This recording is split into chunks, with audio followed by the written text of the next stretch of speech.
JCERT के डिजी school में आप सबों का स्वागत है। मैं गणेश कुमार आज की इस वीडियो में क्लास 8 के विज्ञान से चैप्टर 14 ध्वनि के प्रश्न उत्तर पर चर्चा करूंगा। ये वीडियो थोड़ी सी लंबी हो सकती है क्योंकि एक ही वीडियो में सभी प्रश्नों पर चर्चा की गई है, तो वीडियो को अंत तक जरूर देखें। चलिए हम लोग शुरू करते हैं।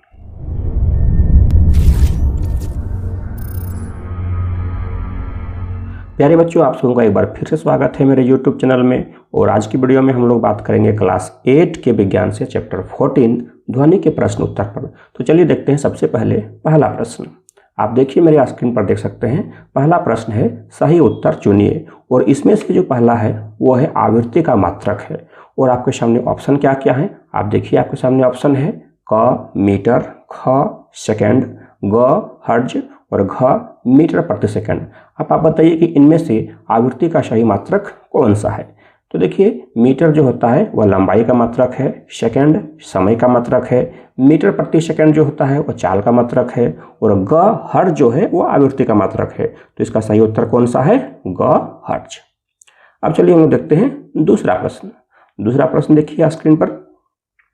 ध्वनि संचरित हो सकती है, और आपके सामने ऑप्शन है क केवल ठोसों में, ख केवल द्रवों में, ग केवल वायु या गैसों में, और घ ठोसों, द्रवों तथा गैसों में। तो ध्वनि जो है वह ठोस, द्रव और गैस तीनों में संचरित हो सकती है। तो इसका सही उत्तर कौन सा हो जाएगा? घ ठोसों, द्रवों तथा गैसों में। अब चलिए हम लोग अगले प्रश्न को देखते हैं। तीसरा प्रश्न है इनमें किसके आवाज की आवृत्ति सबसे अधिक है। और आपके सामने ऑप्शन कौन कौन सा है? क छोटी बच्ची की, ख छोटे बालक की, ग महिला की, और घ पुरुष की।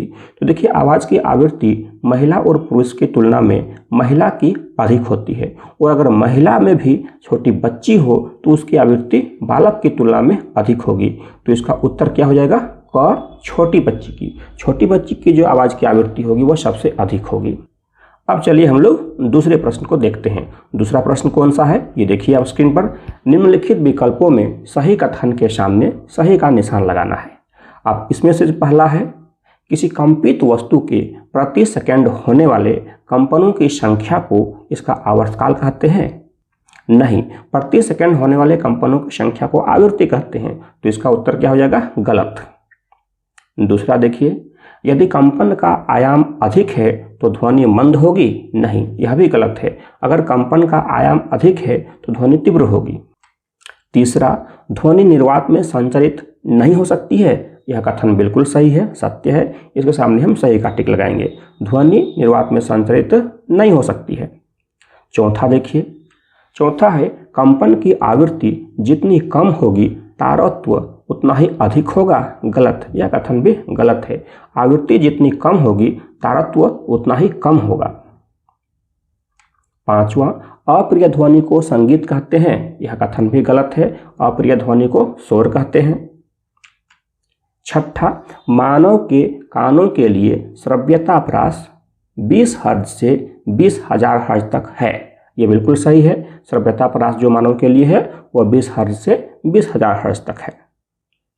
सातवां, ध्वनि प्रदूषण आंशिक श्रवण अशक्तता उत्पन्न कर सकता है। हाँ, यह कथन सत्य है। ध्वनि प्रदूषण जो है आंशिक श्रवण अशक्तता उत्पन्न कर सकता है। अब चलिए हम लोग 8वां प्रश्न को देखते हैं। 8वां प्रश्न है कंपन करने वाली वस्तु की सतह के अधिकतम विस्थापन को आयाम कहते हैं। बिल्कुल सही। कंपन करने वाली वस्तु की सतह के अधिकतम विस्थापन को हम लोग आयाम कहते हैं। तीसरा प्रश्न देखिए आप मेरी स्क्रीन पर। उचित शब्दों द्वारा रिक्त स्थानों की पूर्ति कीजिए। और इसमें जो पहला प्रश्न है केवल कंपित वस्तु ही खाली स्थान उत्पन्न कर सकती है। तो केवल कंपित वस्तु ही कौन सा चीज उत्पन्न कर सकती है? ध्वनि उत्पन्न कर सकती है। तो हम यहाँ पर क्या भरेंगे? ध्वनि।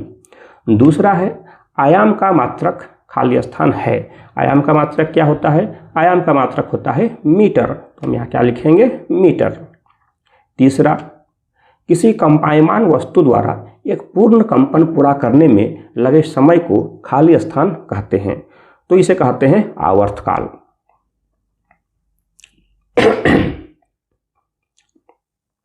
चौथा देखिए, चौथा आप देखिए स्क्रीन पर। प्रबलता कंपन के खाली स्थान से निर्धारित की जाती है। देखिए, प्रबलता जो है वह कंपन के आयाम से निर्धारित की जाती है और ध्वनि का जो तारत्व होता है वह उसके आवृत्ति से निर्धारित की जाती है। तो यहाँ पर हम क्या भरेंगे? आयाम। पांचवा देखिए, अप्रिय ध्वनि को खाली स्थान कहते हैं। अप्रिय ध्वनि को क्या कहते हैं? अप्रिय ध्वनि को हम लोग शोर कहते हैं। छठा, ध्वनि का संचरण खाली स्थान में नहीं हो सकता है। तो ध्वनि का संचरण कहाँ नहीं हो सकता है? निर्वात में। निर्वात में ध्वनि का संचरण नहीं हो सकता है, तो हम यहाँ क्या लिखेंगे? निर्वात। सातवां, 20,000 हर्ट्ज से अधिक आवृत्ति वाले ध्वनि को खाली स्थान ध्वनि कहते हैं। तो देखिए, ध्वनि का जो प्रास होता है मानव कानों के लिए वो 20 हर्ट्ज से 20,000 हर्ट्ज तक होता है। 20,000 हर्ट्ज से अधिक आवृत्ति वाले ध्वनि को पराश्रव्य ध्वनि कहते हैं। तो हम यहाँ क्या लिखेंगे? पराश्रव्य ध्वनि। तो तीसरा प्रश्न समाप्त हुआ। अब चलिए हम लोग चौथे प्रश्न की ओर चलते हैं। आप देखिए मेरी स्क्रीन पर चौथा प्रश्न।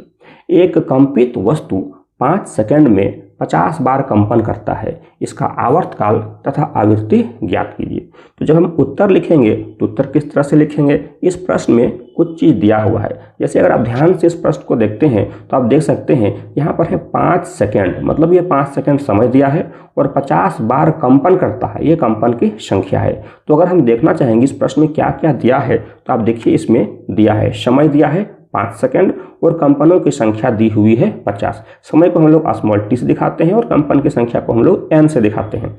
और इस प्रश्न में हमें निकालना क्या क्या है? हमें निकालना है आवर्तकाल और आवृत्ति। आवर्तकाल को कैपिटल टी से दिखाते हैं और आवृत्ति को स्मॉल एफ से दिखाते हैं।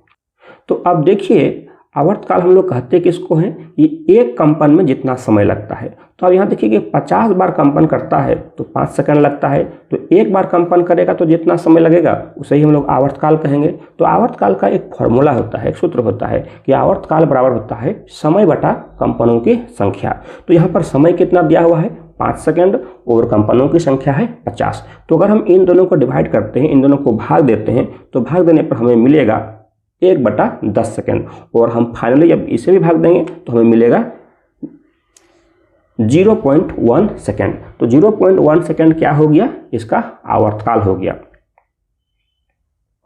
अब चलिए हम लोग आवृत्ति ज्ञात करते हैं। तो आवृत्ति कैसे ज्ञात करेंगे? आवृत्ति का फॉर्मूला होता है 1/आवर्तकाल। तो आवर्तकाल तो हम निकाल चुके हैं 0.1 सेकेंड, तो 1/0.1 सेकेंड। और जब हम इसे सॉल्व करेंगे, इसे हल करेंगे, तो हल करने पर हमें कितना मिलेगा? हल करने पर हमें मिलेगा 10 हर्ट्ज।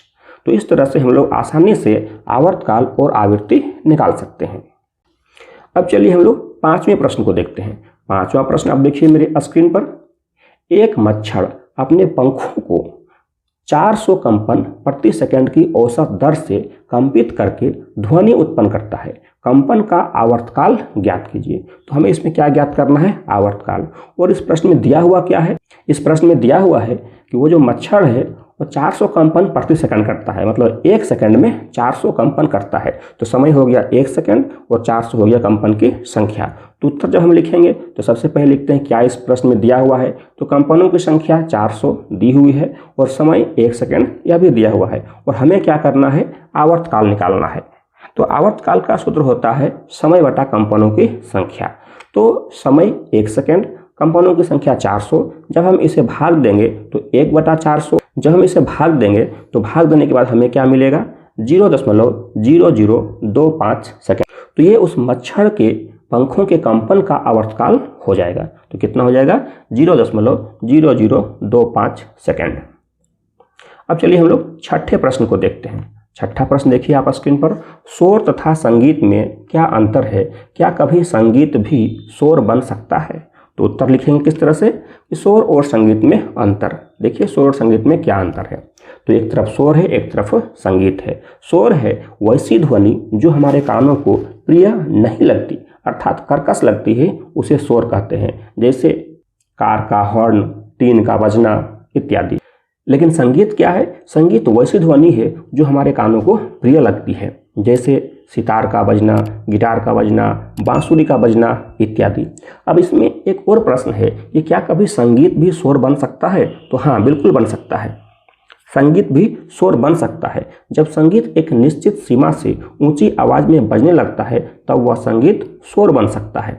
अब चलिए हम लोग 7वें प्रश्न को देखते हैं। 7वां प्रश्न आप देखिए स्क्रीन पर। 7वां प्रश्न है, मानव वाक यंत्र का चित्र बनाइए तथा इसके कार्य की व्याख्या कीजिए। मानव वाक यंत्र का मतलब हुआ मानव का वह यंत्र जहां से उसकी ध्वनि निकलती है, और मानव के लिए वाक यंत्र होता है उसका कंठ। तो इसका उत्तर हम किस तरह से लिखेंगे, आप देखिए मेरे स्क्रीन पर। मानव में ध्वनि वाक यंत्र, जिसे हम लोग कंठ भी कहते हैं, तो मानव में जो ध्वनि है वो वाक यंत्र या कंठ द्वारा उत्पन्न होती है। यह श्वास नली के ऊपरी सिरे पर होता है, इसे वाक यंत्र कहते हैं। वाक यंत्र उत्तक से बने 2 परत होते हैं जिन्हें वाक तंतु कहते हैं, और 2 वाक तंतु के बीच एक पतली झिर्री होती है जिससे वायु निकलती है। जब फेफड़े बलपूर्वक वायु को झिर्री से बाहर निकालते हैं तो वह तंतु कंपन करती है। वाक तंतु के कंपन से ध्वनि उत्पन्न होती है, और वाक तंतु तने हुए और ढीली स्थिति में अलग अलग प्रकार से ध्वनि उत्पन्न कर सकते हैं। अब चलिए हम लोग 8वें प्रश्न को देखते हैं। 8वां प्रश्न देखिए स्क्रीन पर। अपने वातावरण में ध्वनि प्रदूषण के स्रोतों की सूची बनाइए।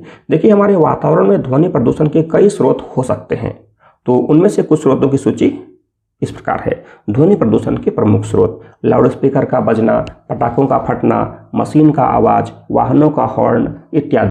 इसके अलावे भी ध्वनि प्रदूषण के बहुत सारे स्रोत हो सकते हैं। अब चलिए हम लोग 9वें प्रश्न की ओर चलते हैं। 9वां प्रश्न देखिए स्क्रीन पर। ध्वनि संचरण के लिए माध्यम आवश्यक है, एक प्रयोग द्वारा इस कथन की पुष्टि कीजिए।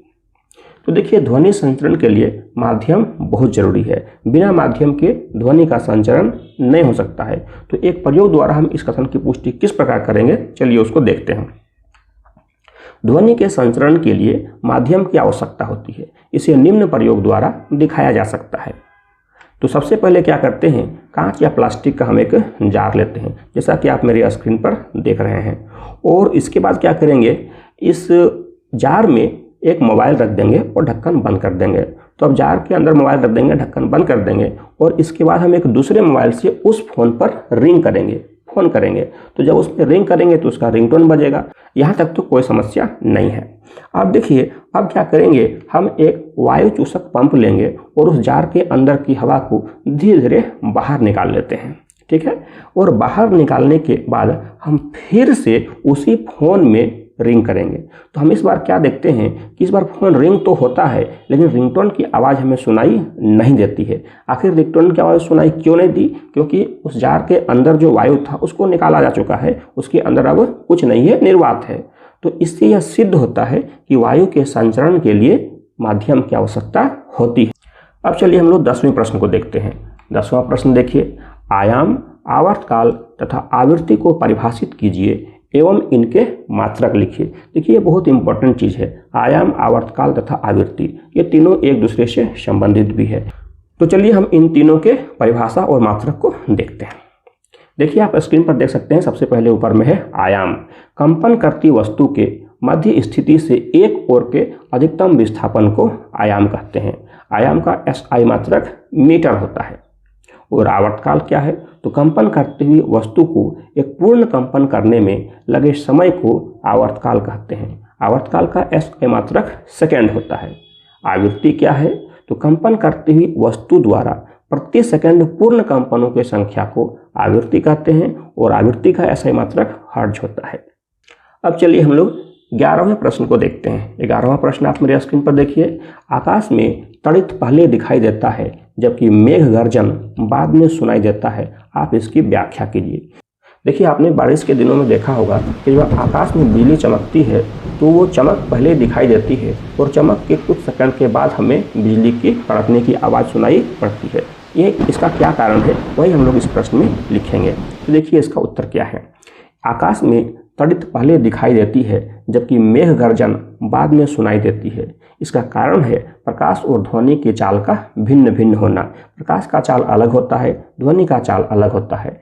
हवा में प्रकाश की चाल ध्वनि की चाल से कई गुना अधिक होती है। इस कारण से तड़ित जो है वो पहले दिखाई देता है और उसकी आवाज़ बाद में सुनाई देती है। तो ध्वनि की चाल प्रकाश की चाल से बहुत कम होती है। इस कारण से प्रकाश जल्दी हमारे आंखों तक पहुंच जाता है, जबकि ध्वनि देर से हमारे कानों तक पहुंचती है। अब चलिए इस चैप्टर के अंतिम प्रश्न 12वें प्रश्न को हम देखते हैं। 12वां प्रश्न है, अंतरिक्ष यात्री एक दूसरे की आवाज चांद पर नहीं सुन पाते हैं, क्यों? और उत्तर भी आप देखिए स्क्रीन पर। तो ध्वनि के संचरण के लिए किसी न किसी द्रव्यात्मक माध्यम की आवश्यकता होती है, परंतु चांद में ऐसा कोई द्रव्यात्मक माध्यम है ही नहीं। इसी कारण से अंतरिक्ष यात्री एक दूसरे की आवाज को चांद पर नहीं सुन पाते हैं। तो प्यारे बच्चों, इस तरह से हम लोगों ने आज की इस वीडियो में इस चैप्टर के सभी प्रश्नों पर चर्चा की है। अगर आपके मन में कोई प्रश्न हो तो आप कमेंट करके मुझसे पूछ सकते हैं, और इसी प्रकार की वीडियो के लिए मेरे चैनल को जरूर सब्सक्राइब करें। तो फिर मिलते हैं अगले वीडियो में एक नए टॉपिक के साथ। तब तक के लिए जय हिंद।